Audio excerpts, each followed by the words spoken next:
अगं बया बया बया बया बया, काय झालं बापू? अगं सखूबाई, तुला काय सांगू आता, थमीचं आणि तिच्या नवऱ्याचं झालं भांडण. थमी जरा पुढे या ग थमी. फाटकाचं लुगडा ना तुटकीचं चोळी. काय म्हणते? तुला तर चांगलं लुगडं घातलंय, अजून काय पाहिजे तुला? अरे जीन्स टॉप दे की मला घेऊ. तर थमी म्हणते फाटकाचं लुगडा ना तुटकीचं चोळी, त्याला शिवायला दोरा नाही, म्हणून तर म्हणते हिला नवरा नको ग बाई, हिला दादला नको ग बाई, हिला नवरा नको ग बाई, हिला दादला नको ग बाई. अंड्याची भाकर आणि आंबाड्याची भाजी. अगं किती पौष्टिक असते, किती ताकद देते ती. अरे मला पिझ्झा दे की पिझ्झा बर्गर. आणि गोल गोल काय करा तुमचं आता? ते दाखवा भेटते की म्हणते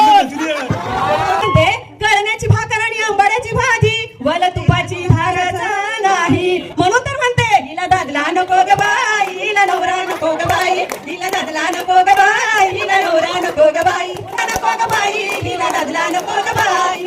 धन्यवाद.